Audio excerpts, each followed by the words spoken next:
Rutherford County Regional Planning Commission to order. Would you stand with me, please? I'll lead the prayer, and Richard will lead the pledge.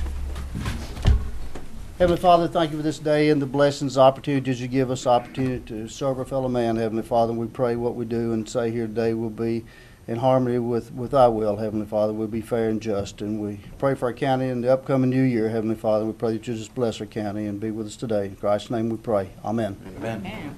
Place the flag.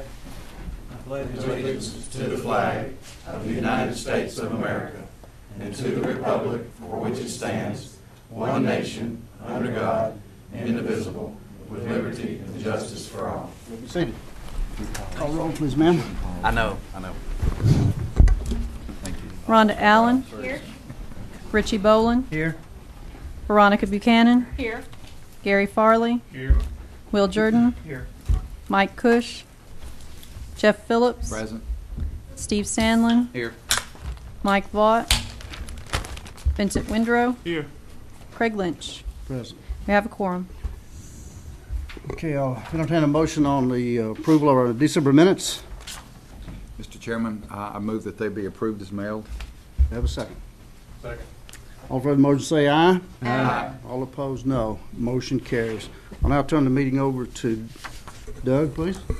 Thank you, Mr. Chairman. Consistent with our bylaws, today we will be nominating the chair and vice chair for the upcoming year. Of course, current chair is Mr. Lynch. Current vice chair is Jeff Phillips. We had a nominated committee of 3 persons: Richie Boland, Mike Cush, and Mike Vaught. It looks like at this point Richie is the representative of that committee. With that, I guess we'll go ahead and we'll start with opening up nominations for chairman to the Planning Commission. Me. Yeah, go ahead. We had talked about it, and we'd like to leave or nominate Craig Lynch as our chairman. Second. Okay. Any other nominations at this point? Nomination ceased. Elect by acclamation. Okay. All in favor? Aye. Okay. Congratulations. Congratulations, Craig. Very much. I'll go ahead. Since I've got it, I'll go ahead and do. We'll go ahead and open up the floor for nominations for vice chairman. And we'd like to nominate Jeff Phillips as vice chair. Second. Okay. Any other nominations? Okay. I make a motion, all nominations cease, and we elect him by acclamation. Second. All in favor? Aye. Congratulations, Mr. Phillips. Thank you. Okay, anything withdrawn or deferred, Doug? No, sir. Waiver request, Joseph Jordan fire hydrant waiver.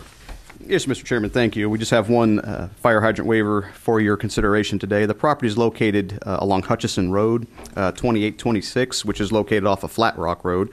The property is about 1/3 of an acre in size. We do have a copy of the proposed plat in your agenda materials. The applicant basically is proposing to square up the property by swapping some of the property with an adjacent tract of about 11 acres. They're just going to, it looks like they're going to take in about 0.09 acres and give to the 11-acre tract 0.04. So essentially, it's not quite an identical swap, but it's pretty close. And you can tell by the plat they're really just going to square up the lot. Of course, since this is under 5 acres, it does qualify as a subdivision. Although it does qualify as one of our new re-subdivisions, we're able to look at these a little bit different. It's still required to have a fire hydrant within 1,000 feet of the property. Information from Consolidated Utility does indicate that this 6-inch line that is in front of the property cannot support a fire hydrant. There is an existing house on the property. This is not for redevelopment purposes. The house would remain. With that, I'll be happy to answer any questions. Doug, is this basically the same thing we did last month on Rachel's Place out there with that developer? Similar type situation. The line couldn't support it. I mean, that was a... Yeah, they were actually carving out a lot on that. They were creating a new lot. This one's really more, it's an existing lot. They're just kind of changing it around a little, the dimensions a little bit. But the line wasn't able to support a fire hydrant at the same time. So, I'll make a motion to approve. Second. Motion to approve. Have a second. All in favor of the motion say aye. Aye. All opposed, no. Motion carries. Plat and bond extensions, plat extension views of Lytle Creek. Yes, Mr. Chairman, thank you. As you said, that this is a subdivision for the views of Lytle Creek, just a request by the applicant, Mr. Robert Stroop, for a 12-month extension. There's a memo to that effect right after the waiver request in your agenda material. He just at this time, they just don't need any additional building lots, so they're just asking for a 12-month extension to what's already been approved. So with that, I'll be happy to answer any questions. Motion approved. First extension? This is their first extension? Actually, I think this is about his second, I think, if I remember it. Yeah. Our guidelines are how many times? There isn't a there's no limit to it. Infinity? Essentially, at this point. Okay, thank you. We have a motion? I'll make a motion to approve because, you know, I don't know if we want to call a bond on some of these things. And, you know, they're, with the economy like it is, it's not the only one. Steve seconds. Got a motion and a second. All in favor of the motion say aye. Aye. All opposed, no. Motion carries. Got a question on that. Yes, sir. Talking about infinity on some of these things, once we get our new regulations set forth, is that something that we can add in there? Because, I mean, to get where they just on and on. No, I mean, if the planning commission desires, it's something we could look at adding now if you wanted to. But definitely when we look at our regulations update, then that is something I think we could consider. Yes. Basically what happens now, if you don't extend it, it expires. Right.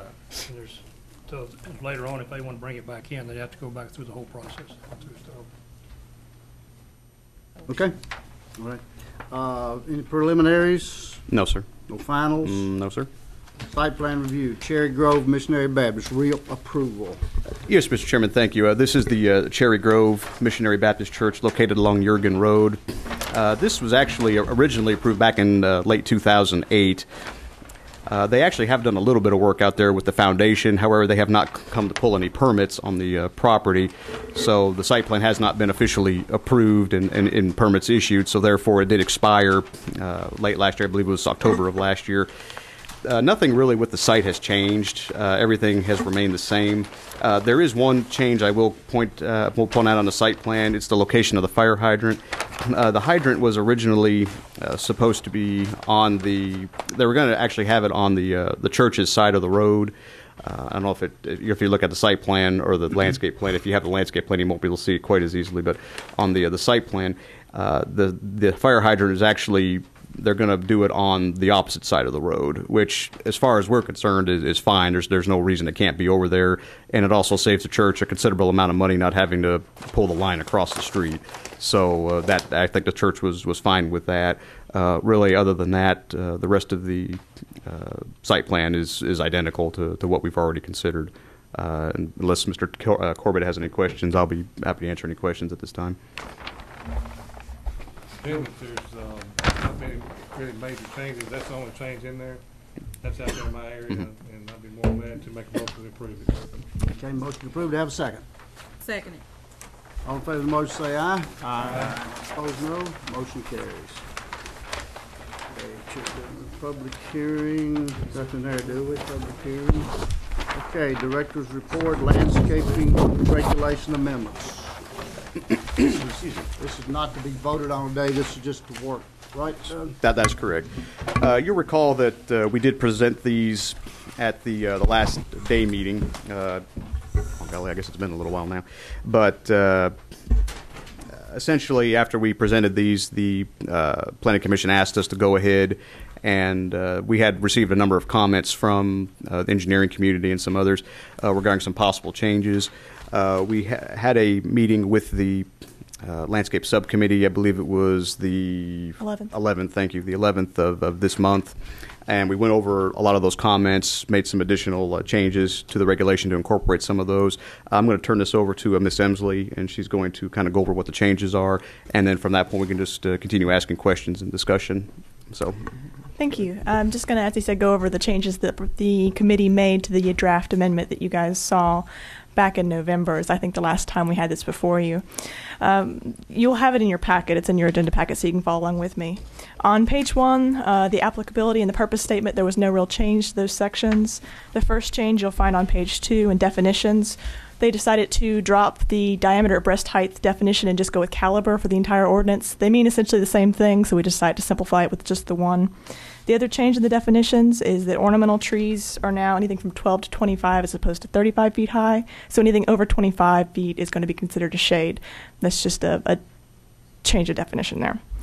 Now, something we discussed quite a bit was in the general requirements for the landscaping plan, when to require a landscape architect and if to require them. They decided to go with 3 different criteria that would trigger the requirement for a landscape architect. Any one of them would trigger it. The first would be 12 or more parking spaces being required by our ordinance. The next would be a building exceeding 10,000 square feet in size. And then the third would be, of course, if they presented an alternative method of compliance, which we had that in there already. So those would be the 3 criteria that would require a landscape architect to be involved in the landscaping plan. On the next page, the landscape plan, it's... Before we move further than that. Sure.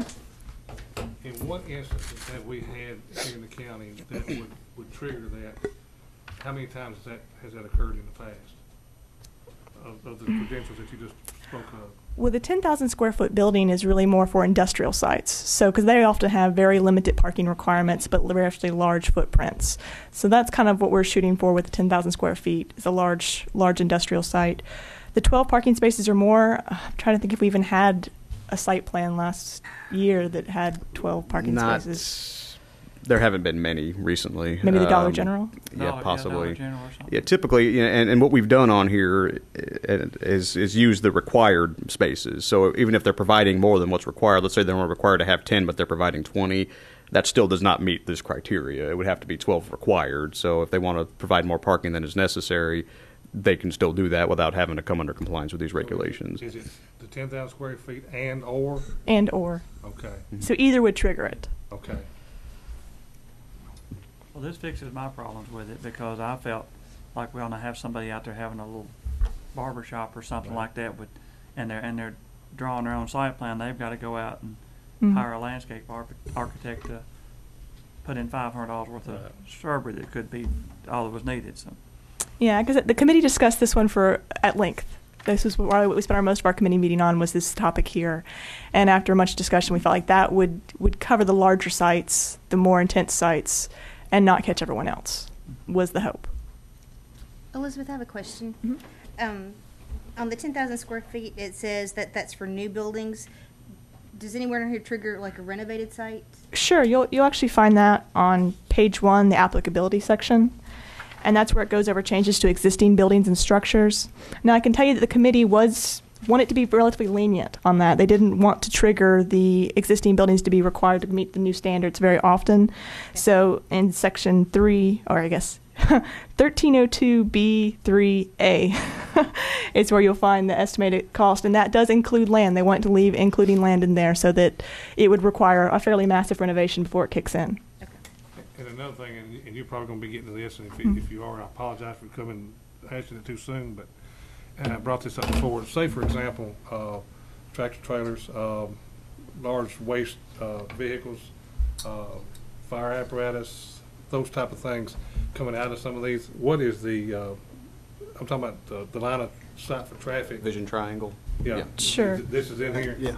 Yeah, we're establishing we're clarifying the vision triangle definition we had in there already, and we're also putting limits on the heights of plants within that vision triangle, so we're trying to make it safe.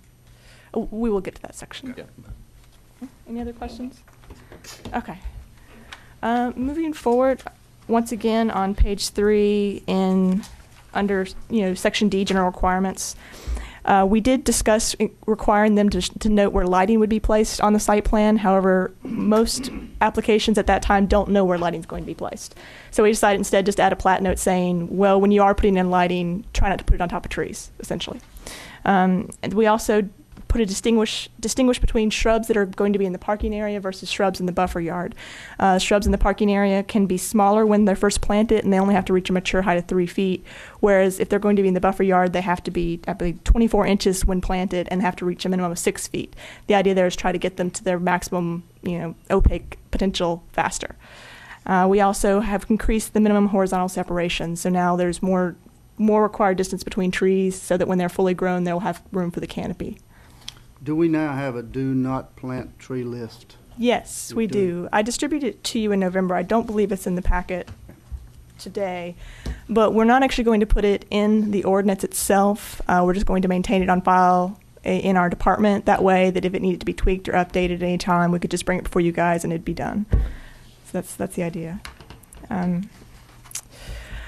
On page 4, the vision triangle, as I said, we did decrease the height of plant material to 24 inches tops in the vision triangle, just for the fear that there might be, above, it might be already above grade of the street.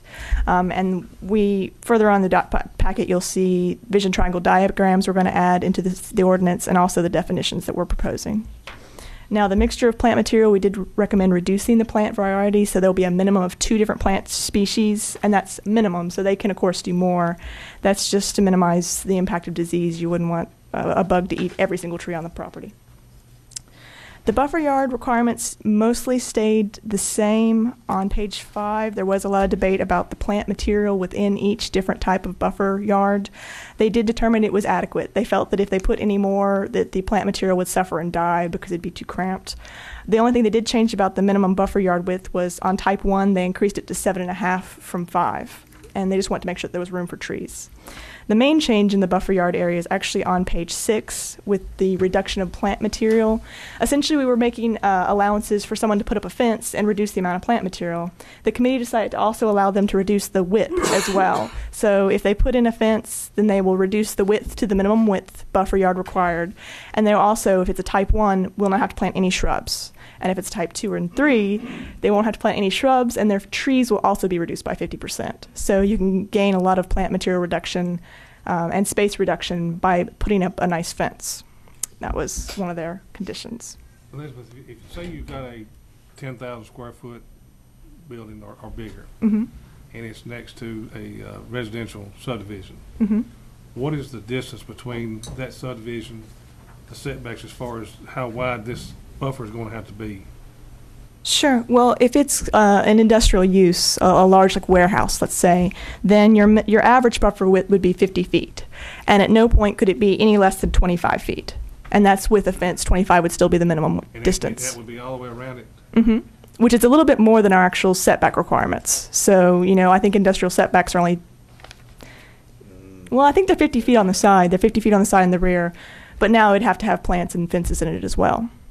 So if you had this same building in like an L shape, and you've got a residential in the back, residential on the side, Mm-hmm. you're going to have 25 to 50 feet of buffer On both sides. on both sides. And in the back as well. So it does increase the amount of space you're going to need to create that type of use. Uh-huh. Where would one find approved types of fencing that would correspond to this In our document? fence design guidelines, which I believe is section 1308 Sweet. in our zoning resolution, it details fences that are allowed and not allowed and maintenance requirements for them, and that's why it refers to those I in should have there. read. Thank you. No problem. Okay, on page 7, the landscaping requirements for parking and vehicular use areas. This section remained mostly the same. It has been reformatted a bit to make it easier to read. The only real change was that in the perimeter landscaping, we were wanting to make sure that there was separation between the parking lots and the right-of-way and or adjacent properties. That used to be 8 feet. They reduced it to 7.5 feet just so it would correspond with the type 1 minimum buffer. That's the only real change in that section. In G, credits for landscape buffer yards. Once again, we deleted the diameter at breast height and just went with caliber in this section. Let me ask Dale, the use of water quality filters, swales with landscaping areas to enhance stormwater drainage is strongly encouraged and must be approved with county engineer. Are we headed to whether strongly encouraged will be mandatory? Is it headed that way? It will probably be headed that way based on our permit, or we get back from the state on the stormwater requirements. So that may be changed. That may be changed. That's actually, the reason we left it like that we did was because we're still waiting word on the stormwater permit. So we didn't want to go into too much detail, just to have to come back and redo everything. So we've left it in that way at this point. So. Kind of open for future revisions. On page 8, one thing that the committee did want to see, we were requiring a certified arborist to verify the health of trees that you're going to get credit for, and also establish the critical root zone. However, in section 2, they wanted to put an exemption to that requirement if the trees were over 20 feet away, their drip line was over 20 feet away from the disturbed area, and there was no opaque screen. It was already like a relatively large grove of trees far away from the disturbed area. They want to exempt people from that requirement. So we have put that in there. It's going to be at the discretion of the planning director, so we'd have to go in and measure and take pictures and make sure it was an opaque screen. But that would maybe relieve some people of that requirement. So they did want to put that in there. Any questions about the certified arborist requirements? That sort of goes back to what Will said right there, to keep it off of Barbara. You get a landscape architect and a certified arborist, you got some money tied up right here, so. Mhm. Yeah, and we have defined disturbed area as any ground being disturbed. So even if they're just putting their field lines in, that would likely, have to be at least 20 feet away just to make sure they stay out of the root zone and they're not going to disturb and kill the trees by accident while construction's going on. On page 9, installation, maintenance, and enforcement. Once again, this section is mostly the same as presented before. The only real change is we determined that the owner of the property is the one who has to put up the bond for the landscaping requirements. They felt that there really wasn't tenants who stayed long enough in any one building anymore to make them do the landscaping bond, so it would have to be the owner. And those are the changes. The alternative methods of compliance also is the same. You'll see I've added in the other amendments to the resolution, such as the definitions that we're going to delete. You can see the newly tweaked vision triangle definition there as well. The site plan review section will delete anything referring to landscaping and then just refer them back to the section we're creating. Same thing with the off-street parking and loading. Delete anything that does with landscaping, refer them. And then you'll see in the fence design guidelines there actually was a separate and different definition for vision triangle. We're going to delete that. Clean up the ordinance a little bit and have just one. And then on the last page you'll see the vision triangle diagrams that our engineering staff helped us create. So I'll be happy to answer any questions or if you have any comments, discussion. Question that Jeff had back on page 9, the bond must be placed by the owner of the property. The life of the bond shall not exceed 14 months. Right. Unless extended by the... Well, we kept the wording that we have in our subdivision regulations in this section as well, trying to keep some consistency. So yeah, I suspect if they were getting to the end of their bond, then they would have to come before us to ask for extension.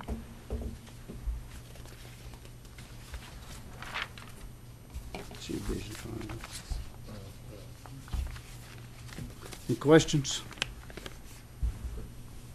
How long does the city make you maintain your bond on your 3 years. 3 years? And that's a maintenance bond. We actually haven't put in a maintenance bond in this ordinance. You remember, when I first got here, well, they had the bond, and they also had a maintenance bond that were on our projects, and we decided to do away with the maintenance bond at that point, a couple of years after that. It was 18 months in. If all the trees die, then somebody may just let it go. Then we have any form of enforcing, way to enforce that. Now, and on the same time, I don't want to make it too hard on anybody where they've got to maintain another bond. Hopefully, if they put a bunch of money in some landscaping, they'll make sure it survives. Right? Yeah, you'll see on page 9, there is actually maintenance and replacement standards there. And we're going to try to enforce them the way we enforce everything else in the zoning ordinance. Basically, That's what I was reading about the 14 months, but yeah. 14 months is... That's just for installing. Yeah, that's just... Oh. And everything after that will be, you have to maintain it. You have to properly replace trees that have died. And the way we'll get that is through our zoning codes enforcement officers who can go out and cite you and then, fine you daily if you haven't complied. So for example, the same scenario I used a while ago. We got this 10,000 square foot building, and Doug knows why I'm asking, because there's one been proposed in District 7 that I represent. Possibly. So if it comes up and after 14 months and these buffers die, and the citizens in the subdivision,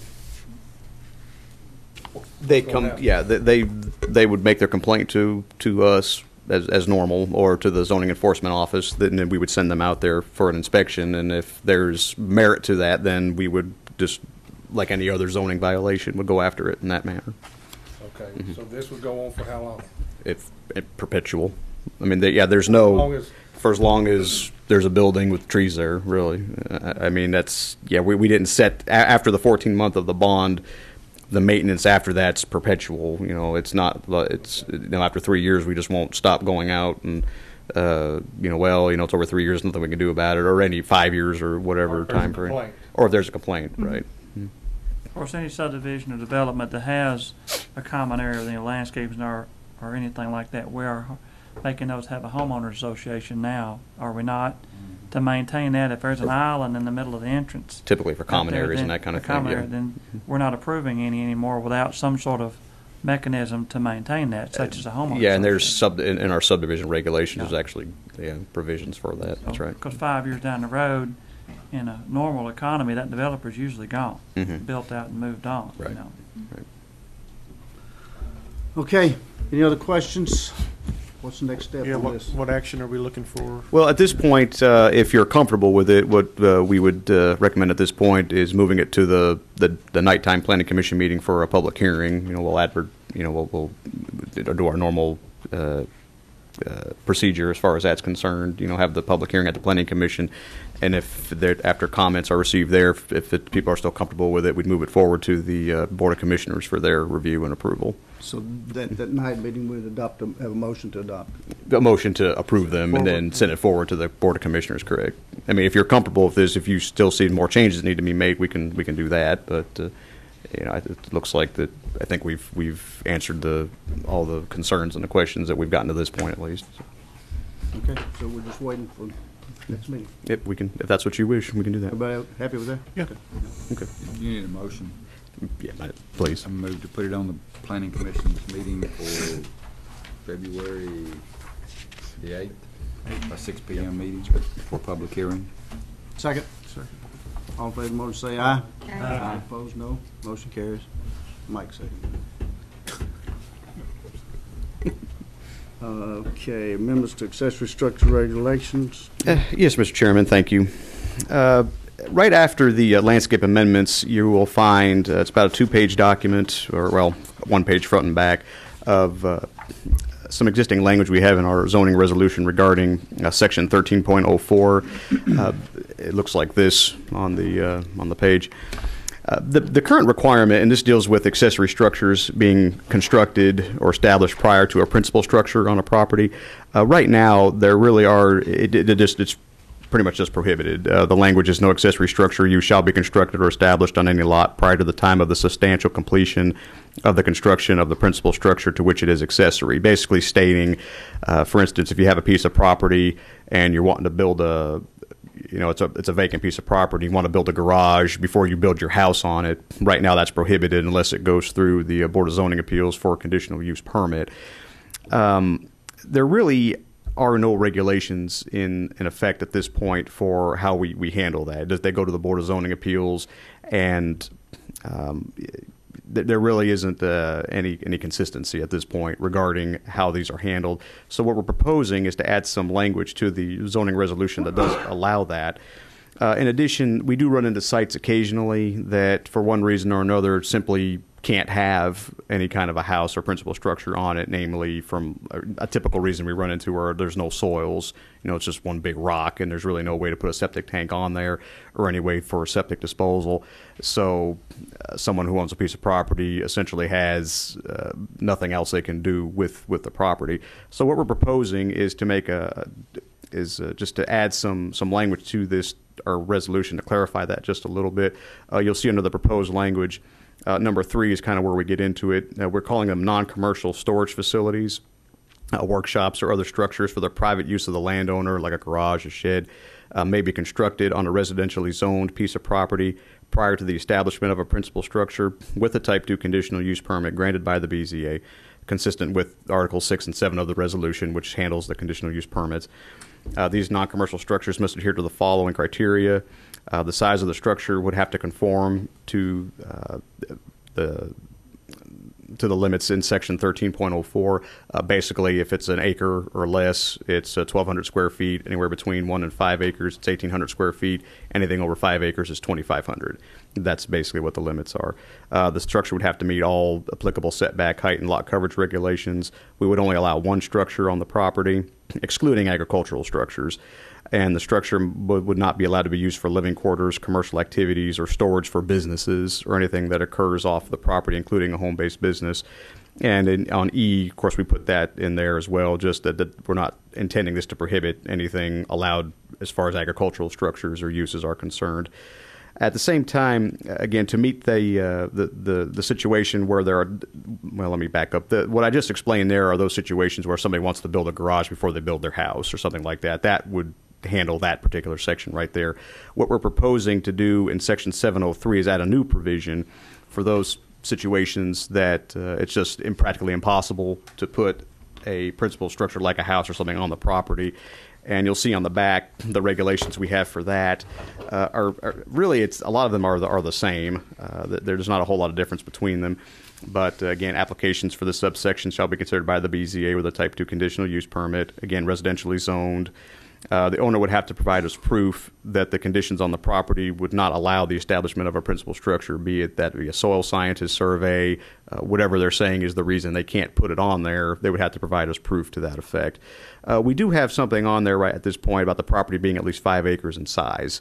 The reason being, of course, when we were first looking at this, we were concerned about having just a lot of a lot of detached structures on property without a principal structure, mainly in subdivisions, that kind of thing. Someone just builds it and then just kind of goes on their way, which is why the 5 acres in size is on there.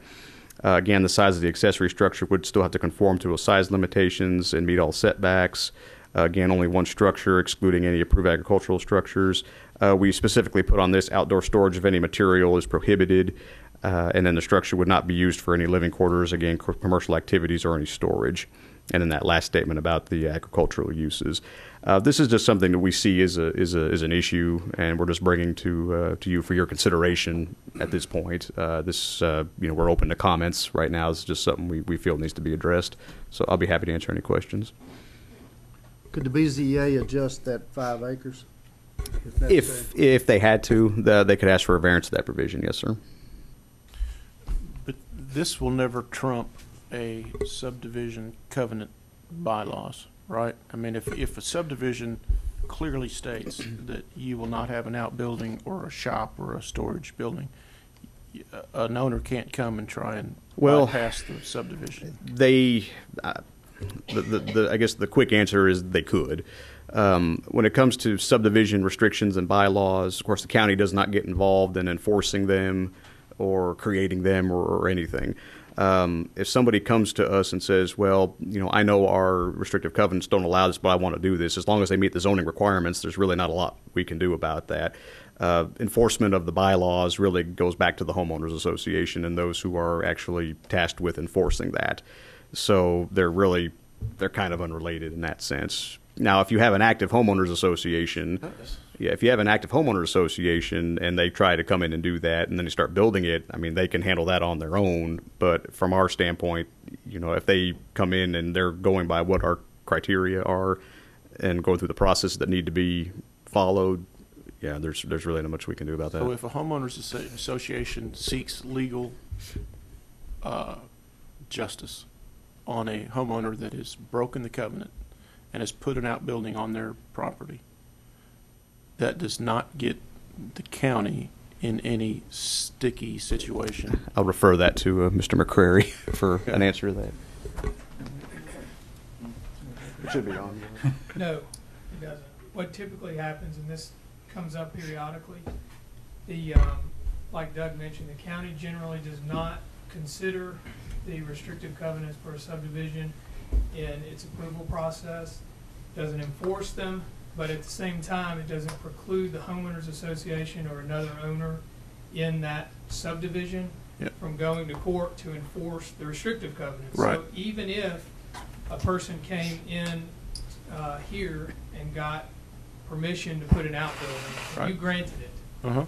If that was in violation of the restrictive covenants, the other owners in that subdivision could still go to court and enforce the restrictive covenant. And that owner that got permission here couldn't hide, if you will, behind the county's approval as a way to get out of it. As long as that's clear. Doug, catch me up. What's driving this? Well, I wouldn't say there's anything necessarily driving this. This is just something that, just looking at applications to the Board of Zoning Appeals, we've seen several of these type applications come through, and we just feel like there needs to be a little more clarity in the regulation. There really wasn't one particular case that kind of, I would say, pushed us over the edge or anything. After just looking at everything as a whole, this is just something that we think needed to be addressed. So, Doug, just kind of reading through this thing here, and I may be completely wrong, but is this basically similar to the incident that I've been involved in, and y'all and the codes department have been involved in on the situation on Kingwood Lane. Is anything similar to this? Now, the Kingwood Lane one, if I'm remembering correctly, that had to do with the size of the structure. Is that right? Or no, wait a minute. Is that which? I'm trying to remember which. Mr. Farley, you'll have to forgive me. I'm trying to remember which one that was. I have a case on Buckeye Bottom Road that involves everything of what you're saying. What I'm saying on Kingwood Lane, as far as the house is dilapidated, and they want. Well, I don't think this was so much addressing that. My understanding with Kingwood Lane was that there was a trailer involved with that one, right? Is that among other things, right? This, I don't think this would necessarily have addressed that necessarily. Is my understanding of that whole situation, that there was like you said, there was a lot going on with that. But this is the lady that just kind of spoke up in the audience is referring to a different situation that I know she's got concerns about. It's probably more closely related to what she's talking about, but at the same time, this didn't come out of that situation. You know, that whole situation. There's a lot to that one as well. It's been to the Board of Zoning Appeals. It's been denied. There's been times where the codes department and the planning department and each county commissioner gets these calls. Mm-hmm. I know I have, and that's without going into a lot of details about. Right. You run against some roadblocks from time to time, and I'm thinking that this could be a mechanism where it would keep us from running up those roadblocks in the future on those type of situations. I think it will. I mean, what this really does is it provides us more clear guidelines as to what is allowed and what is not permitted in those in these situations where somebody wants to put an accessory structure before the principal structure. Now, this isn't. I don't think this is meant to give somebody just the idea that they can just go out there if they can put a principal structure on their property, they can just go out there and build a huge structure and start using it for commercial purposes. That was never the intent of what we're trying to do here, which is why we're limiting the size. But there are some properties that legitimately are out there that really have no other recourse as far as uses are concerned. The soil of the property or other circumstances really does not allow them to have a principal structure on the property, and they would like to just put up a small structure for, you know, maybe they want to do like a little wood shop or something, just something they tinker around with themselves. It's just a personal hobby shop kind of thing. You know, I don't necessarily have a problem with that, but the regulations as they're written now don't. It's just, again, there's really no concrete regulations to that effect, and we just thought this might help with that. So. Are we stuck on 5 acres? In other words, that seems like a pretty good sized lot, you know. Mm-hmm. No, I mean, we put that on there with the thought that there might be some discussion on that. So, as long as the BZA could go past that, I mean, either way, it's got to go to BZA. The way I'm understanding it. Right, that is correct. Yeah, this would not be allowed by right. And actually, the Board of Zoning Appeals, if I remember correctly, did have some concerns about the 5 acres as well. We actually had this in the first part of it originally, the 5 acres in the first part. But after hearing some of their concerns and discussing it among staff, we took it out and we just left it in here. In this part, but again, it's, you know, we thought there might be some discussion on that. So. I think I'd rather see that a little bit smaller for what we're doing, because we're talking about land that's not going to support a primary dwelling. So, you know, it's that half-acre lot that's kind of stuck out here, or a 2-acre lot that somebody just wants to build a shop on. Mm-hmm. And so I'd hate for somebody to have to buy 5 acres that they got to tend to when they're just wanting to build some sort of outbuilding on it. How do we get around knowing a threshold for something being agricultural? Is somebody going to say, 5. Well, I'm going to buy a tractor and I'm going to do this, but it has to be 5 acres. Our definition on our zoning resolutions, anything over 5 acres or larger. Correct. And then they can claim they're going to buy a cow and get a permit to build a barn. And we take them we take people at their word when they tell us what they're going to do. So that's what bothers me. I mean, I'm a property rights activist kind of, and I believe people ought to be able to use their property for within reason what they want to. But at the same time, you want to make sure somebody goes out and builds a shop building. They are just tinkering in a wood shop, and they aren't, you know, turn it into a body shop or a mechanic shop and Right. stuff, and Right. flipping cars out of it and stuff, Mhm. and it's hard to enforce it. You know, Mhm. you've got to hit that happy medium in there. That's correct. Okay, other questions? Ma'am, did you have a comment? I would just like for Would you all come up here, please?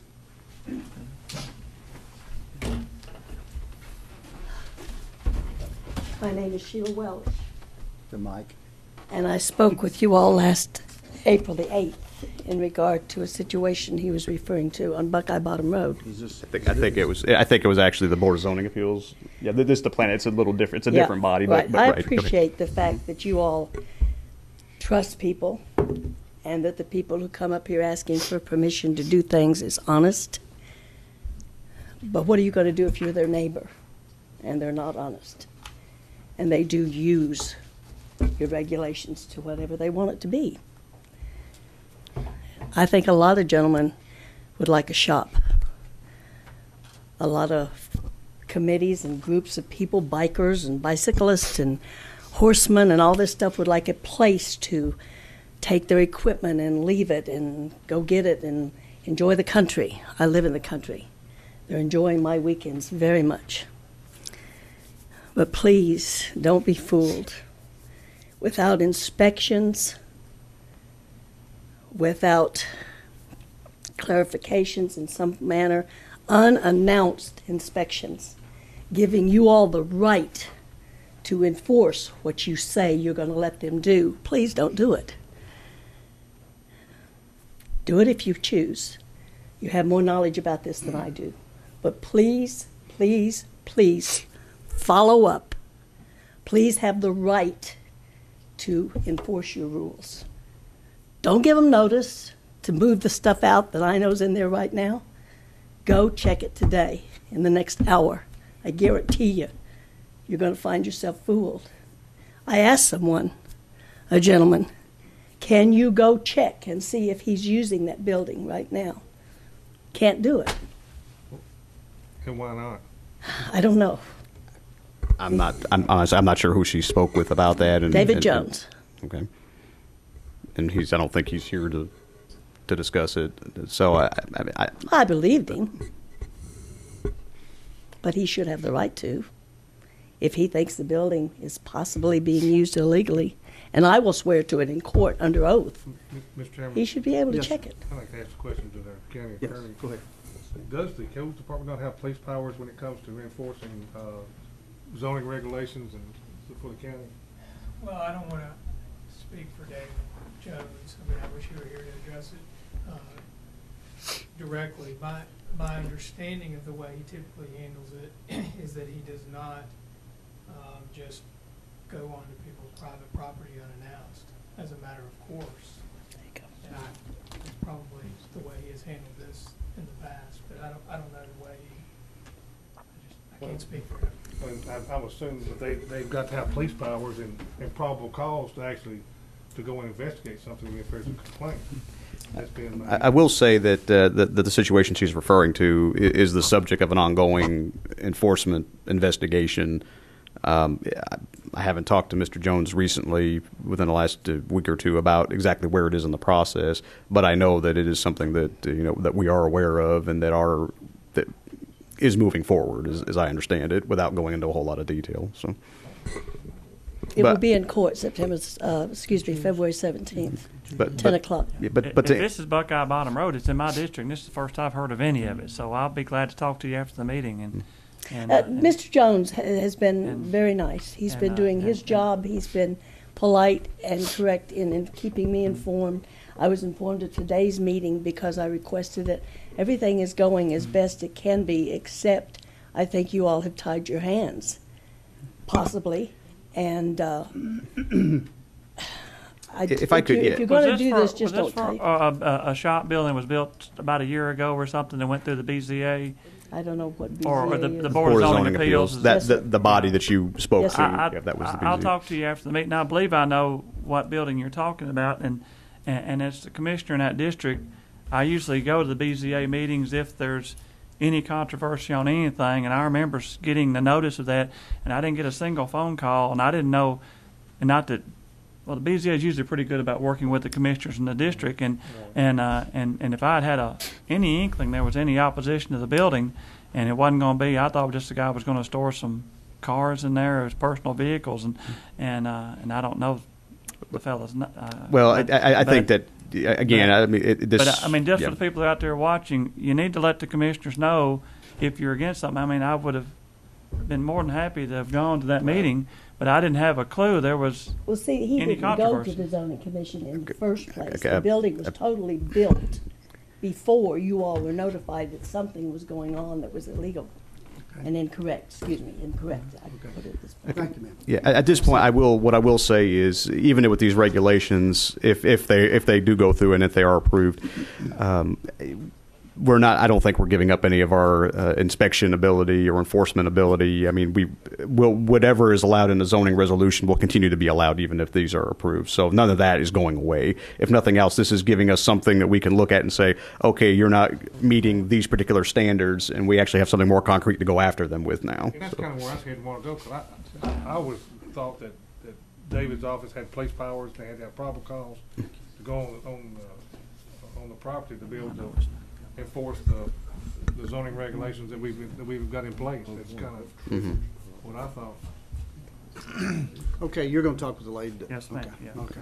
Hey, Doug, Jeff, and I were talking. What triggers probable cause for David to go inspect something? A complaint, or does it Typically, yeah, and again, or? David's not here to answer, but typically, if our office gets a phone call, or if he gets a phone call down at his office with his zoning enforcement officials, that's usually enough for us to. I mean, well, it is enough for us to go and take a look at things. So. Now, I think David's the kind of guy that's not out looking for. Well, yeah, well, wanting to go on right. private property without probable. Yeah, and the cause. situation, of course, that we find ourselves in is the county. Of course, you know, we're dealing with a lot of land area, and there's 3 or 4 zoning enforcement officials, and then 3 or 4 planners. I mean, we can't be everywhere at once, obviously, which is why typically we operate more under a complaint type system. I mean, if we were driving around, we do notice something that's just completely out of character than what it should be, and we know it's wrong. I mean, if we know there's a problem, I mean, we can act on that. But how large a tract of land the lady was discussing? Off the top of my head, I can't say. You get in that I don't fuzzy remember. area too, where you're dealing with 2 acres going on. agricultural structures if it's greater than 5 acres. Mm-hmm. Well, and I'm curious, but I don't know that my question is answered, but it's been chatted about.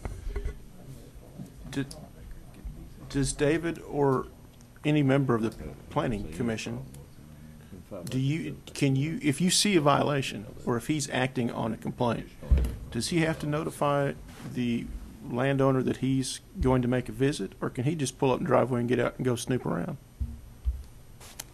I don't think he has to let them know. Again, David not being here, I don't want to speak for him. Yeah, but at the same time, I don't think we have to go back and call them and say, oh, by the way, I'm going to be at your house in an hour. Now, they may do that just in case they need to talk to somebody to make sure that they're going to be there. Right. But I don't think that's required, and Josh can correct me if I'm wrong. But He doesn't have to take a sheriff or anything with him, like anything like that, does I he? don't think But if no. they I don't think so. Clean up whatever the violation is, you got to start all over. Do they Mhm. not? If they take whatever it is away, they get it, they inspect it, and the stuff's gone, and then they bring it back the next day.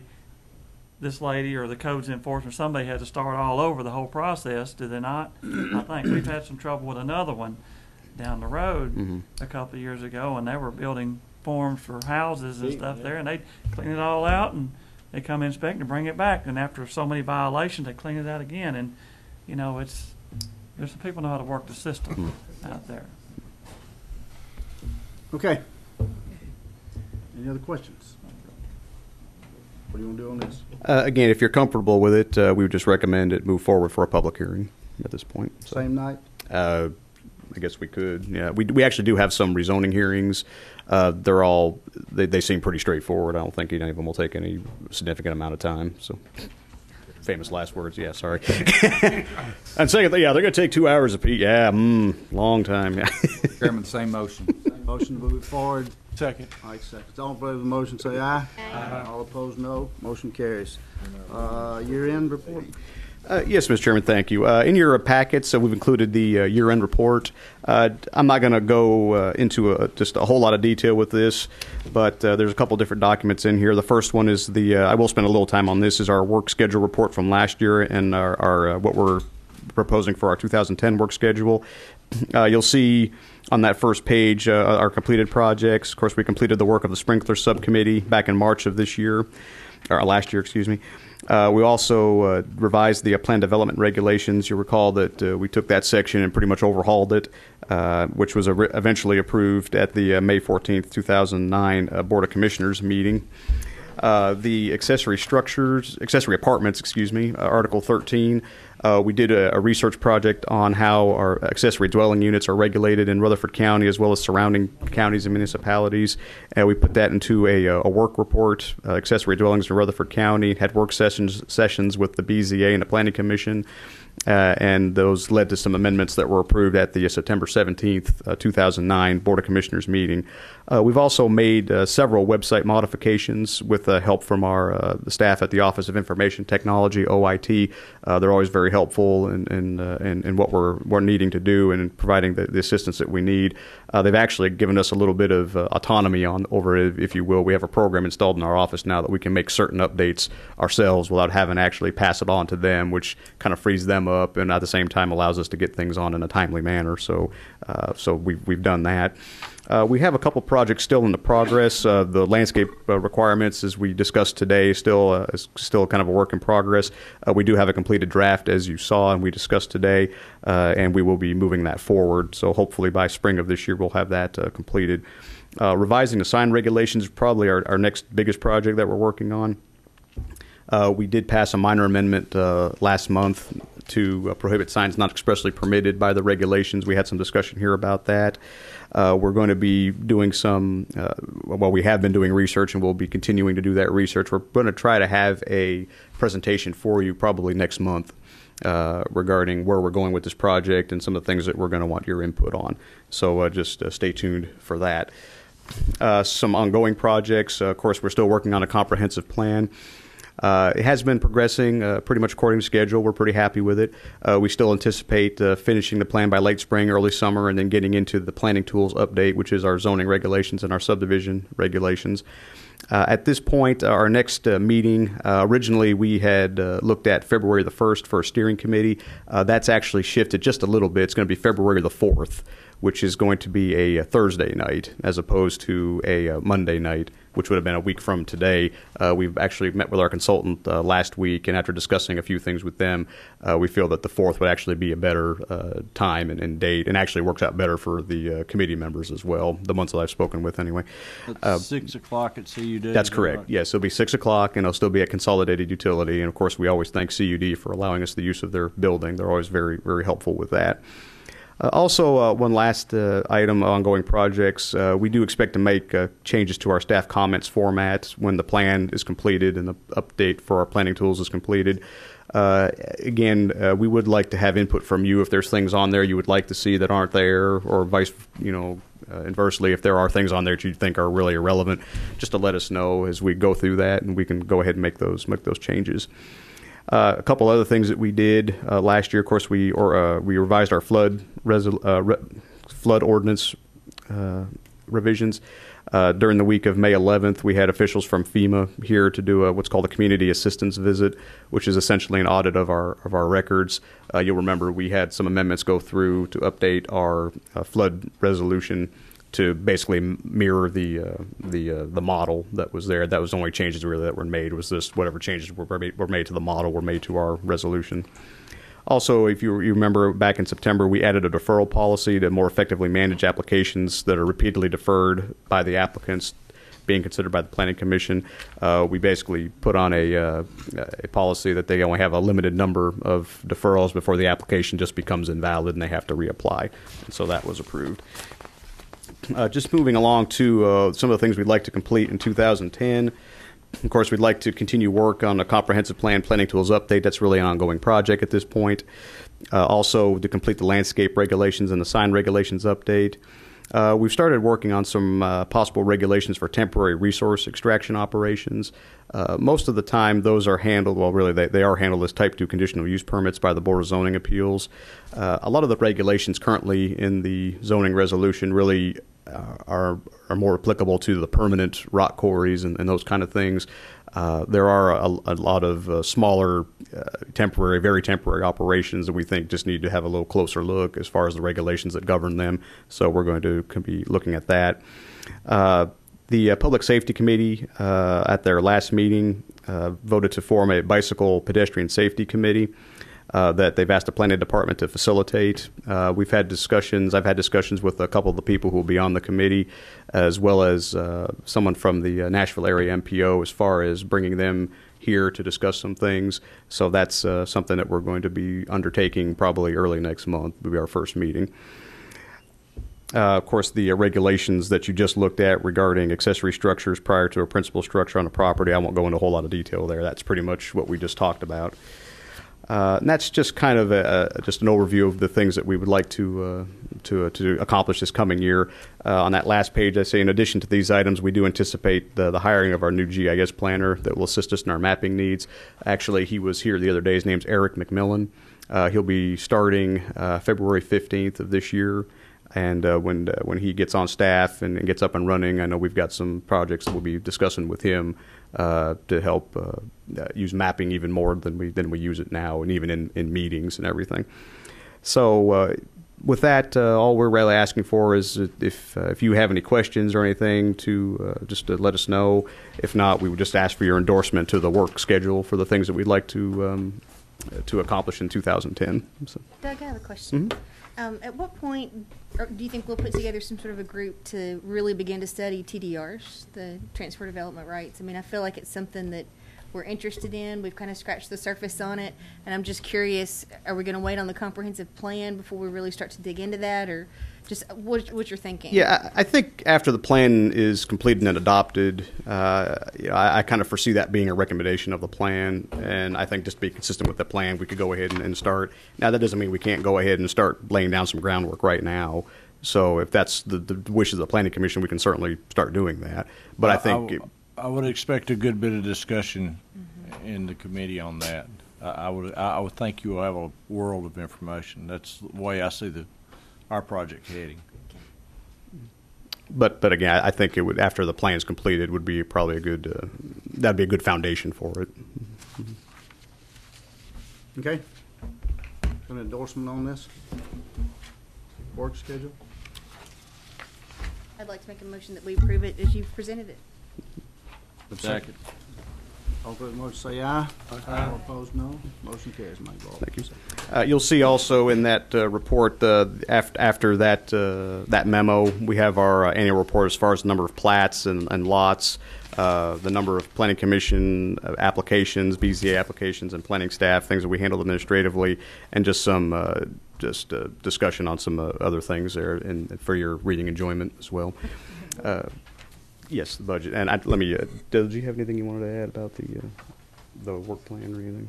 Did you have anything you wanted to say? No, it's covered in our document. Okay. Yes, the last thing is, of course, it's the beginning of the new year, and it's budget time. So, consistent with our bylaws, we need to appoint a committee to review the budget for the planning and engineering departments. We should have those documents done fairly quickly, and probably have a meeting sometime in mid-February, and then consider the the budget at our next day meeting in February. But the people that I've spoken with all these people, except, well, Jeff, I left you a message and you called me back and said, so that was good. Rhonda Allen, Vincent Windrow, Veronica Buchanan, Gary Farley, and Jeff Phillips. We just want to have a motion to accept them, and we'll go about our business. I'll move. Second. All in favor of the motion say aye. Aye. All opposed, no. Motion carries. Dale, do you have anything else? I'm done. Dale? Just real quick, our Hallsdale Pike Road project is complete. We're finishing up the paperwork now, so we're through. Again, if you have a chance, right out there and see it. I think it was a good project, and it helped the community quite a bit. I know that just to throw in a little blurb here, I know that the county commission's money's tight, but if you look at that project, we can make a lot of improvements in our roads if we were to get more money for other projects. Just wanted to throw that out there. What was the split on the funding there? Did you get any state money, Dale? And that No, kind that of was stuff? all city and county. The county paid for the engineering up front. We paid for the legal. The city split the construction costs and a little bit of the cost as far as obtaining the right-of-ways and that kind of stuff. So it came out just approximately 40, 60, something like that. Okay. And it came in on the budget. Always good. That's a good thing. Anything else, Dale? That's it. And how much under budget was it? Well, Phyllis and I were looking at the numbers today. The construction cost came in at about $200,000 on our budget, but the total cost from the estimated budget we have was about $1 million. Wow.